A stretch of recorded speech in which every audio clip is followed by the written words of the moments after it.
And we are live. Welcome to episode 70 called Powering Up Elenco, Transforming a 50-Year-Old Family Business. We have Anthony Trani, of the CEO of Elenco Electronics here, maker of one of the most amazing toys that my kids played with as they were growing up, called Snap Circuits. If you don't know these, you got to check them out, especially if you have kids.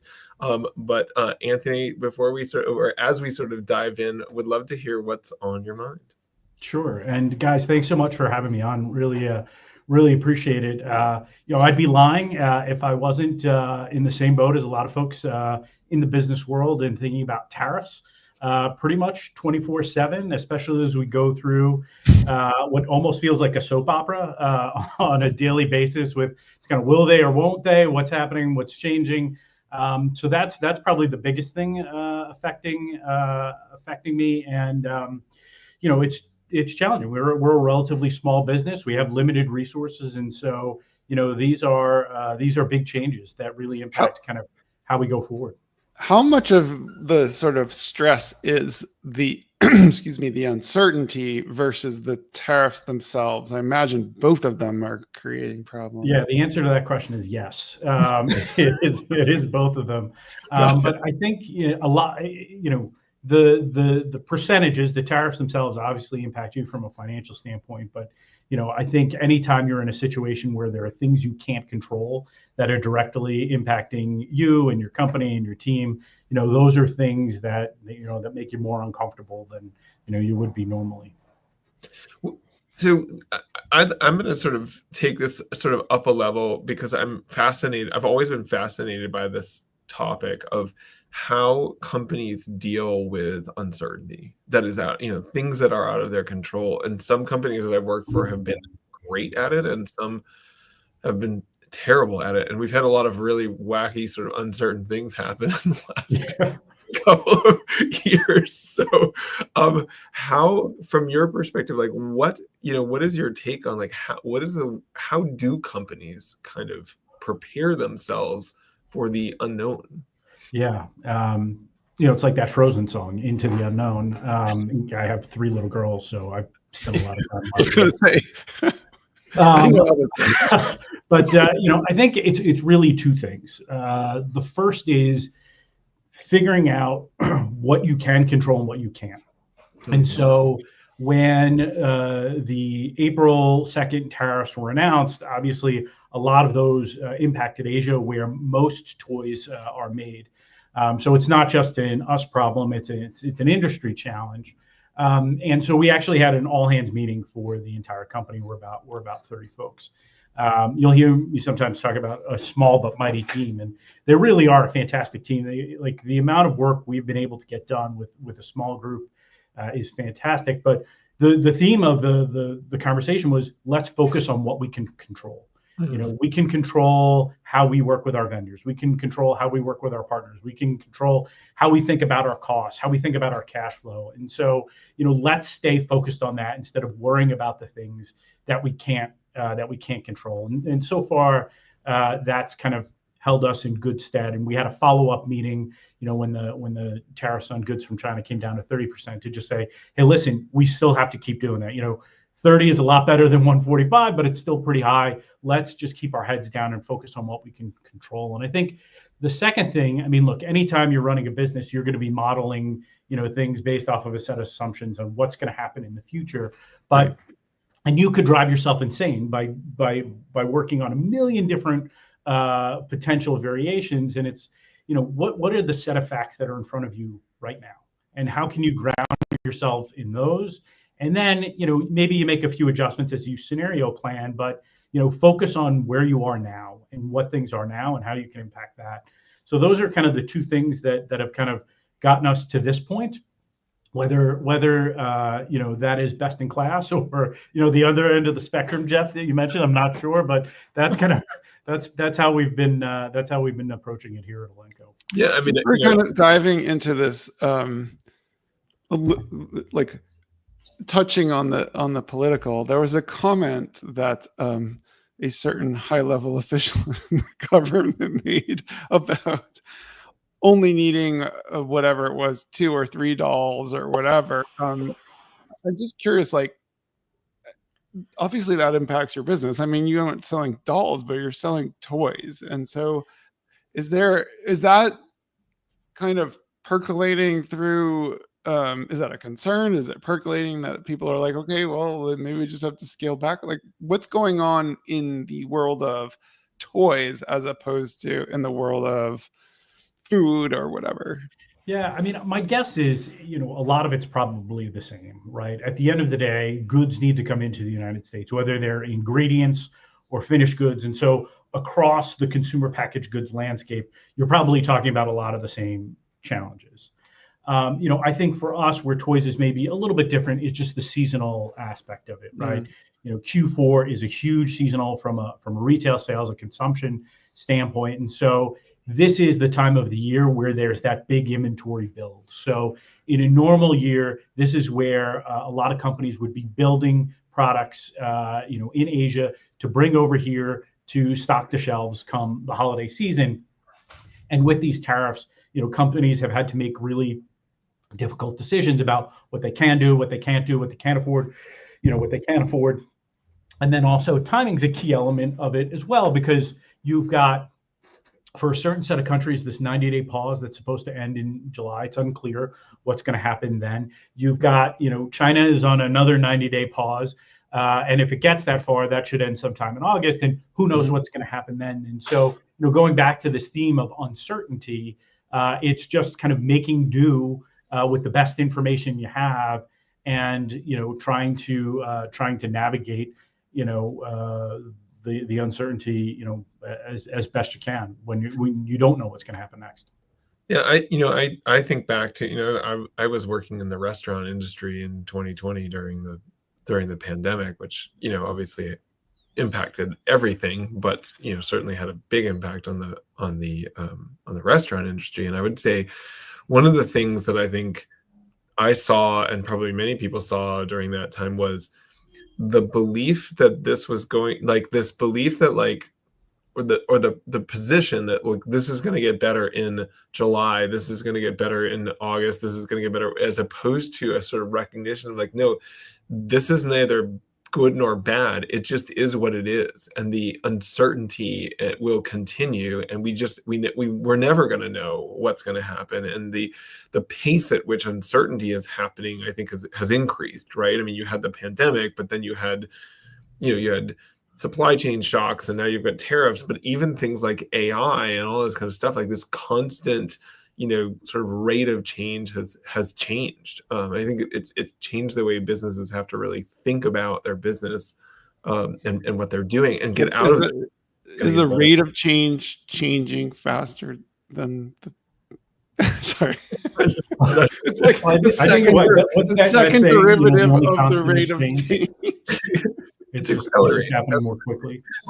Anyway, I don't know if you have some thoughts on that, but I do think just that ability to sort of build adaptability into companies has become so much more important.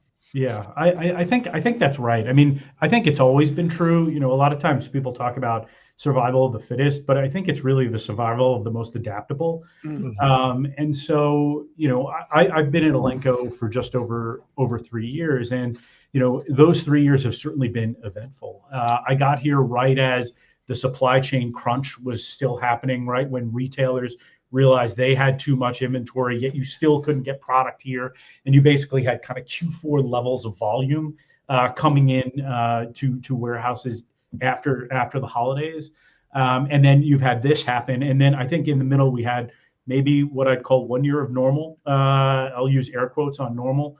But I think you're right. I think it's how do you continue to adapt as you go forward? And I think the businesses that survive are the ones who will be able to adapt to what's going on. And I think that's where smaller companies like ours can have an advantage in the marketplace, because when I've worked at small companies for probably the last 15 years of my career, and when we have those conversations, I always talk about, well, listen, you got to want it more than the next guy. You got to be scrappy. You got to be, hungrier. But at the end of the day, what it all comes down to is creative problem solving, right? Which is something that I've been taught throughout my career. It's one of the things I've tried to instill in the team here at Elenco is, yep, problems are going to come up all the time, whether they're of your own doing, because sometimes people make mistakes, or from outside situations. That's never not going to happen. And so how do you adapt, and how do you come up with creative solutions to get past these problems? And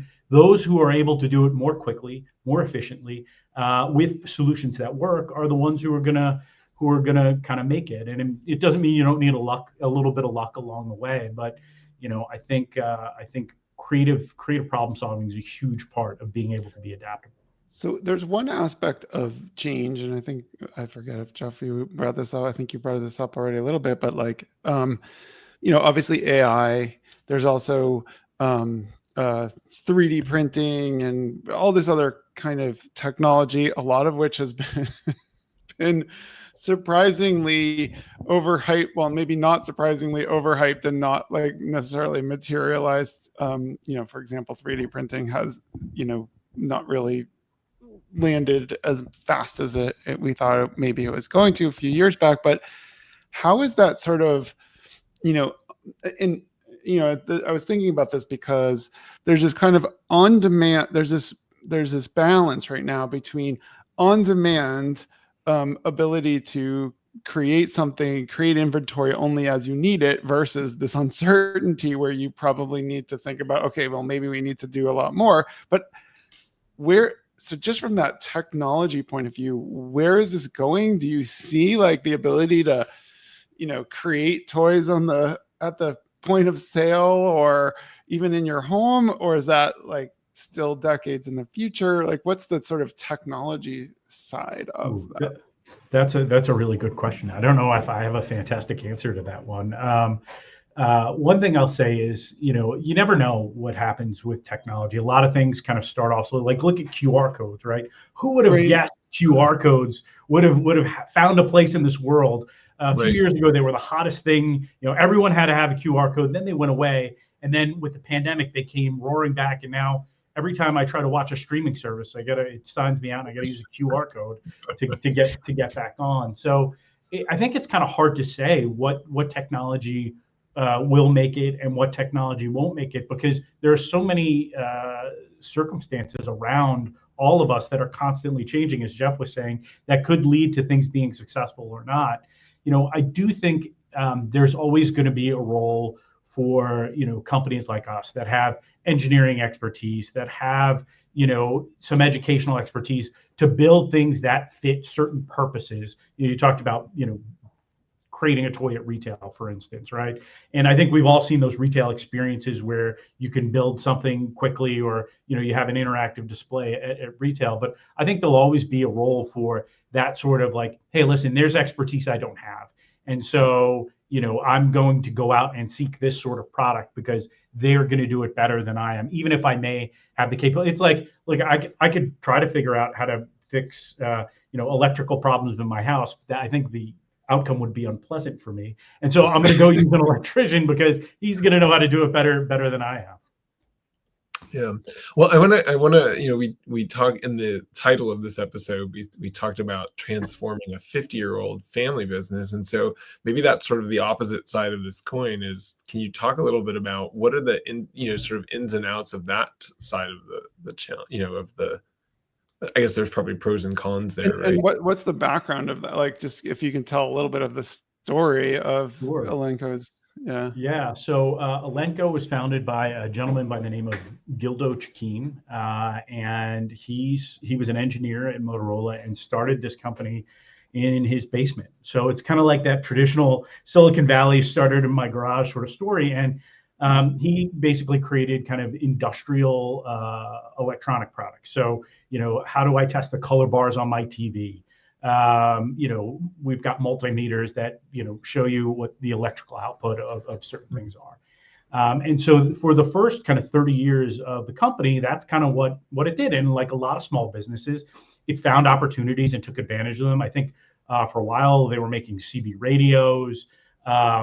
and a whole wide range of products. And then about 20 years ago, Snap Circuits came into being, and that has really transformed the company. I mean, it's a significant portion of our business now, and that is kind of what we really are at the end of the day is the makers of Snap Circuits. And so had been a family-run business for about 50 years.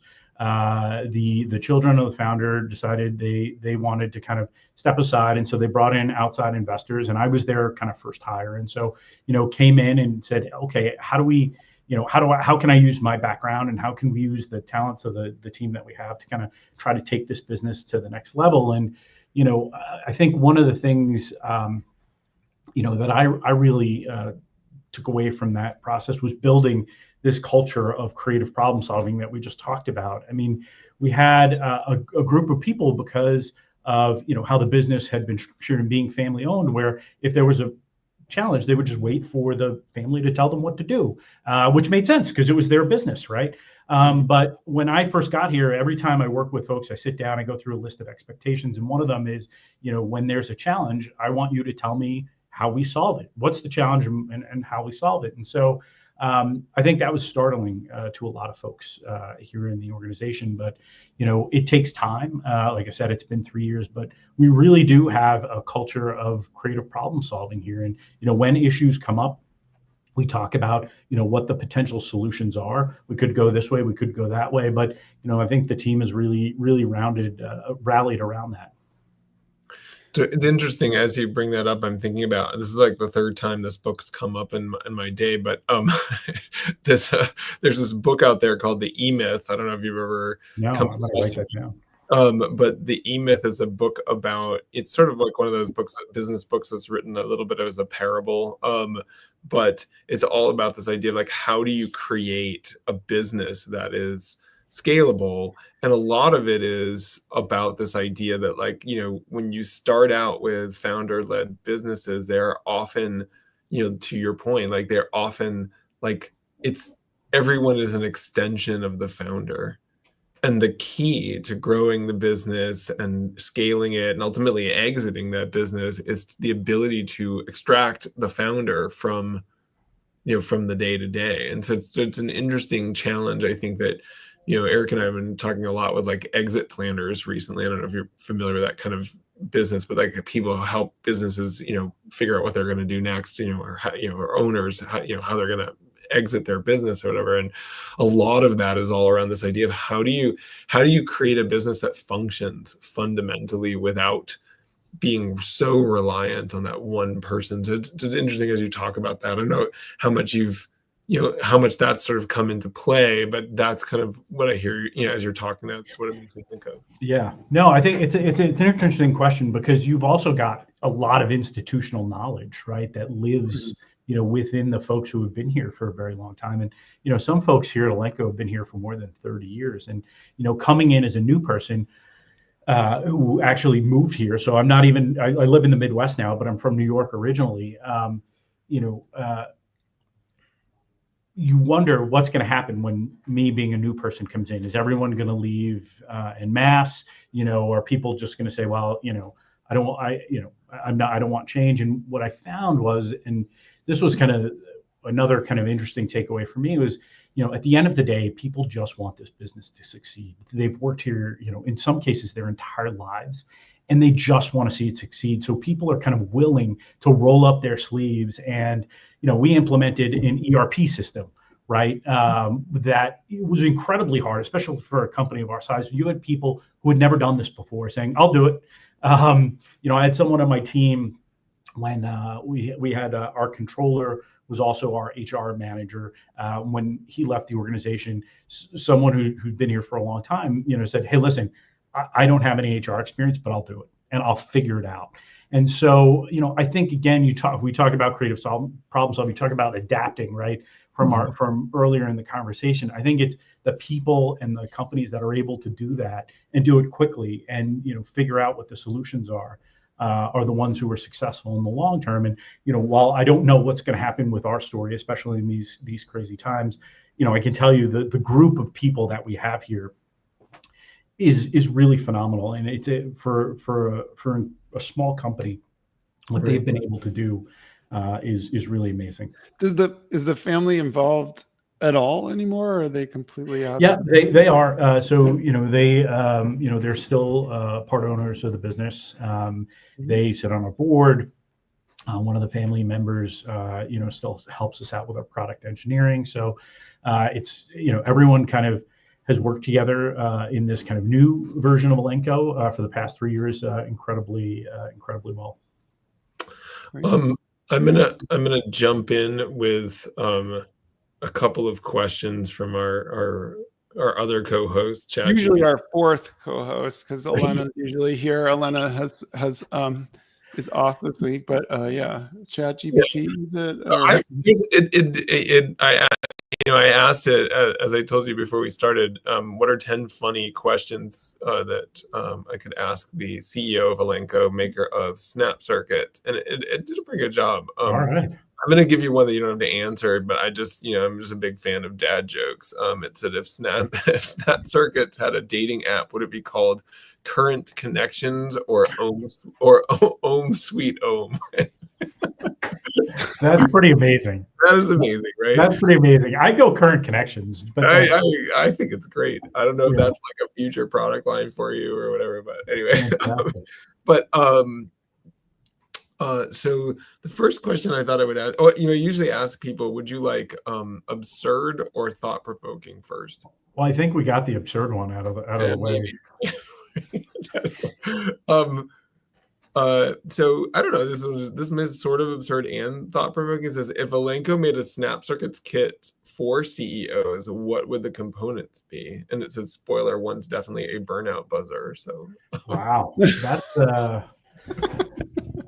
I think what would be great is if much like most of the products you see behind me, we usually have a manual that goes with it. So I think if we made a product for CEOs, it would have a manual that would make things easy. Here are the steps you need to follow to be successful. So I think that would be the most important thing we could put in there.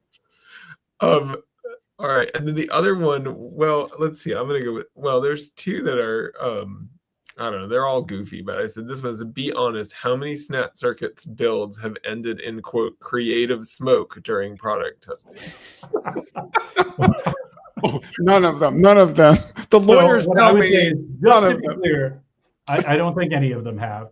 We actually have in each piece where there's a little fuse built in. So if you end up with an issue, it trips the circuit, and then it just doesn't work. So fortunately, no smoke. Although if you play our board game, we actually created a little buzzer. So if you build a short circuit in the board game, a little buzzer goes off, and then you have to take your piece off and move it around. So that way you can at least learn why you had the short circuit. But yeah, fortunately, nothing has really gone up in smoke. So here's a Eric GPT as opposed to. I've heard of that service. Yeah.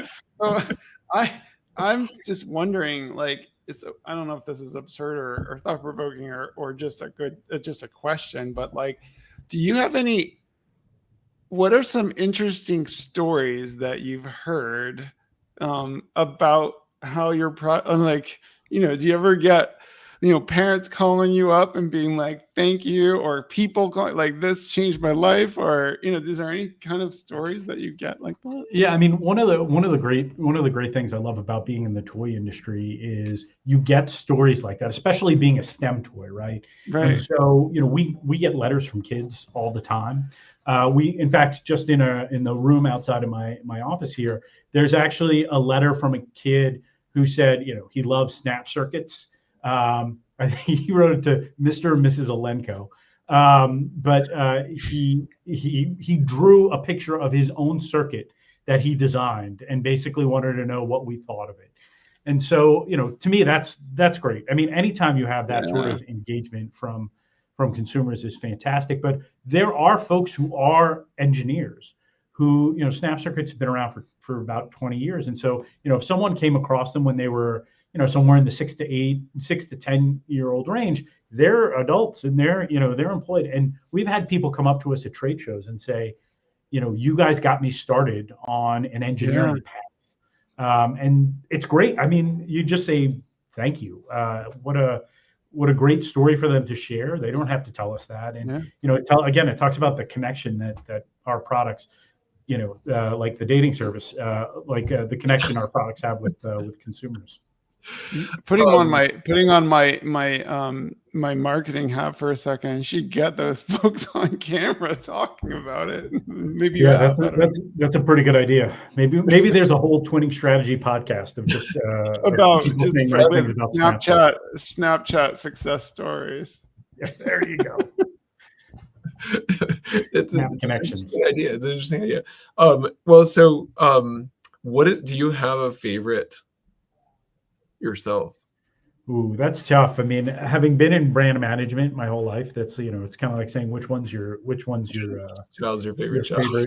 Yeah, but I think I'll just start at the beginning and say, when I joined Elenco, we didn't really have an innovation pipeline. We had a bunch of incredibly successful products, and if you were to go on Amazon, for instance, you'd see like some of our products have 30,000 5-star reviews. I mean, it's amazing, right? And so coming in and trying to build an innovation pipeline, right, is hard because you want a product that's going to deliver the way previous products have delivered.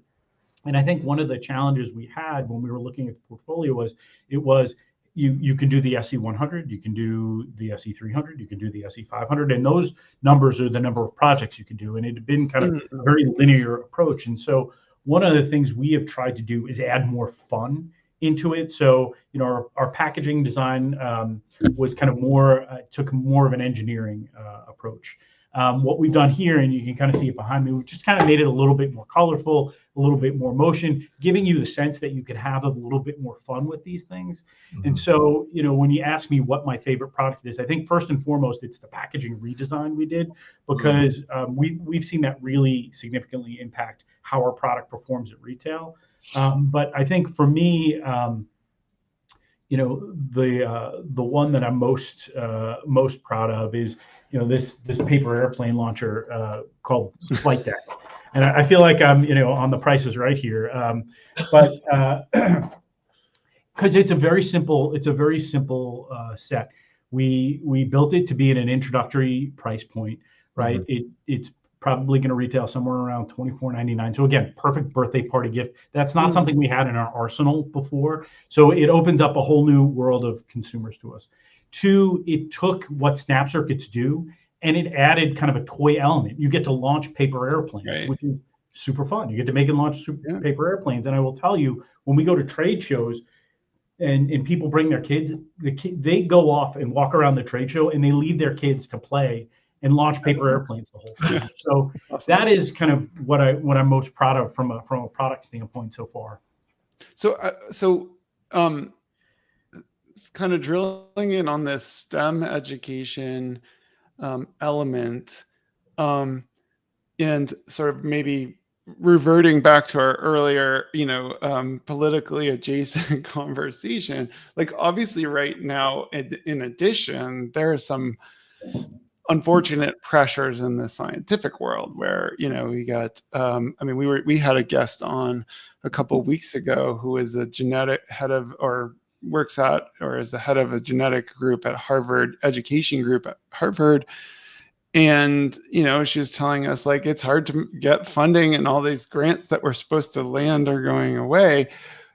Do you have any thoughts about how you, how can Elenco kind of be a part of trying to, drive that conversation in a hopefully positive direction despite the negative forces at play? Yeah. It's funny. A lot of what I've talked about so far has really been on the kind of more traditional retail consumer side of things, but we actually have a whole education business. Snap circuits are used by thousands of teachers and schools across the country, many of them using, the kind of regular retail products because the teacher has a gift card or whatever, or because, someone donates them to a school. But that has been a completely new world for me. And so it's one that, you talk about learning and adapting and, figuring out as you go along. That's one we've been trying to figure out. How do we create products that are more impactful on the education side, specifically for the education market? What sort of standards do you meet? How do you go to market? Do you start with districts? Do you start with teachers? There's a renewed push behind trade schools. Do we go down that route? And so that has been a huge eye-opening experience for me, a great learning experience. But I'll tell you a quick anecdote. So, as I said, we moved here from New York to the Chicago area, and on back to school night for my middle daughter, who was in kindergarten at the time, we walked into the classroom and there are baskets of snap circuits for the kids to play with. I had nothing to do with it, just to be clear. But even when they're not connected to batteries, the kids loved kind of just the tactile, experience of putting them together, snapping them together. And so I think there's a huge opportunity for us in education. We're in the process of trying to figure that out. And for us, it really starts by talking to educators. What can we learn from them? What do they need? What are they looking for? And so we've made a few forays into that space. We launched a classroom pack last year. We're working on a version of our board game for classrooms. I've actually played this with students in classrooms and they love it. So how do we make it more educational, right? So it's not just a game. How do you learn about circuits? How do you learn about electricities? How does it fit into the curriculum that the school and the teacher is trying to get across to the students? And it's really been challenging, but that's also what makes it fun. It's interesting as you're talking about that. I'm having sort of flashbacks to before I was a marketer, I was a physics teacher, and it's interesting because like when you're doing these labs and you're trying to like get the stupid wires together or whatever, like I could even see. I mean, I don't know if you do like sort of for high school age or whatever, but it would be super valuable there. I mean, just the ability they're so easy to use, and just take so much of that annoyance of trying to like build things with wires and whatever out of it. I totally can see how you could use that in many places. Oh, sure. Go ahead, Eric. Oh, I was just gonna say, like, building on that, like this. Do you know this book, Neil Stephenson book called The Diamond Age? Have you ever heard of this book? No. It's all about this concept of like it's like an AI. It was written in like the 90s. So it was like, certainly before its time, but the whole idea of like, you can build on your knowledge and the AI understand, like, the AI understand. Now it's not so like cutting edge now, like people are actually doing this, but back then it wasn't, so different. And I could just see, like, I don't know, I just keep picturing like, if you can have these actual tools to build that can allow you to build and try things out, and also interacting with these, sort of self-guided AI plus AI guided learning paths, it could be a really interesting direction. I don't know I'm just saying this to say it. I don't know that it's a question. Well, I think one, Jeff, to go back to your point about high schools and older students as well. I mean, believe it or not, we do sell snap circuits to high schools, not quite, in the same volume as maybe kind of the more younger grades, but like we've got these kits that come in these plastic cases. I mean, these things look like it's like the nuclear football sort of thing, because they get beat up so much, you got to protect them. And then we even sell to trade schools. It's amazing what this little thing can do. But Eric, on your end, when you talk about AI, I think it is really interesting because, it's one of the things we've thought about as we think about the education side of the business, right? How do you, not being an education expert myself and having limited resource, how do you start to learn? And AI, I think, is a great way to do that. What are the fourth grade, curriculum standards, for science across the country? And you can ask things like ChatGPT those questions and get, at least, if it's not all correct, right, at least some direction in terms of how to think about it. And, could there be a database one day where, you're asking, hey, I want to teach my students this, what sort of product do I need to do that? And, whether it's a company like us doing it or, it's a broader thing, I think there's definitely something there. I wonder if you put into Chat GPT or one of the LLMs, if you said, what's a project that's not in the manual that would work? If I wonder if it would come up with something. It would probably need to know what pieces were in there, but I'm sure it might know that. It might already know it. Yeah, that's certainly true. You never know what it knows and what it doesn't. It knows things, and it also makes up things, so you never know what. Yeah. So will happen, right? You know, like yeah, that's right. I will deal with this. It doesn't like it's gonna create. It's gonna ask you to create the body for it so that it can escape. I don't know if you guys saw it in the news. There was apparently somebody was talking to ChatGPT and had told it to shut off, and it took like multiple times telling it to shut off this week. That's very Skynet-y. It wouldn't do it. Anyway, we're past the well past the half an hour time frame. So before we go, we like to go around and ask everybody to leave the audience with one thing. I always make the guest go first. You get no time to think about it. But Anthony, what's one thing you like to leave our audience with? Yeah, sure. I think what I'd say is, show up with intent. One of the things I've learned in my time here is, there's that saying, right? Like 80% of life is showing up. And for a long time as a company, we weren't really showing up. We didn't have a strong presence at trade shows. We weren't going out and meeting customers where they are. We weren't going out and talking to retailers. We weren't going out and talking to consumers. And we've really tried to do that, right? And it's not just for us to talk, it's really for us to listen and to learn. And so that has been incredibly valuable, getting up to speed on this business. But you can do it with people, in your office as well, right? I'm a new person coming in from the outside, and it's like, okay, you guys all know more about this business than me, so help teach me about this business. And I think it's been really helpful for me as I've learned and gotten up to speed, not just on what happens in the office and the history of the company and how our products work, but in terms of our customer and consumer base as well. Yeah.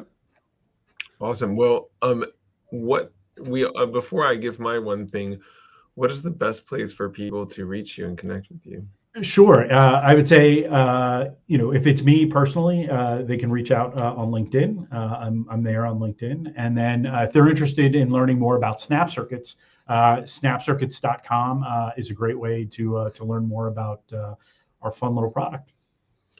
Awesome. I'm gonna as my one thing, I'm gonna go back to the very beginning of our conversation. I think this idea of adaptability is, I think, really important in the in any business, but especially in these in smaller business. And I think the other thing that we talked a little bit about that's sort of related to this is this ability of like removing the bottlenecks of like individuals that are the only people that know how to do something, and essentially limit the capacity of the company. So I think a lot of sort of those two things go hand in hand, but this ability to adapt to problems, but also to have more scalability. And I'll pass it to Eric to.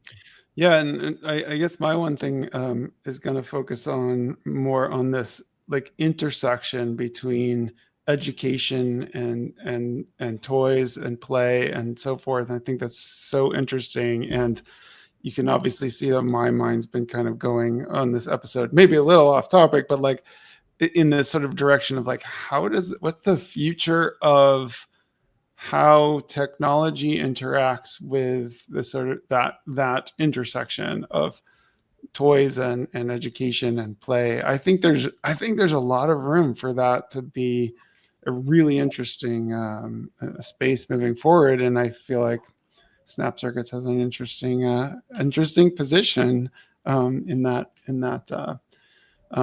sector. So thank you so much, Anthony. This was a fantastic conversation. We really enjoyed having you. Yeah, we look forward to hearing more about how things are going with Elenco. Awesome. Thank you, guys. Appreciate you having me on. Awesome. Thanks.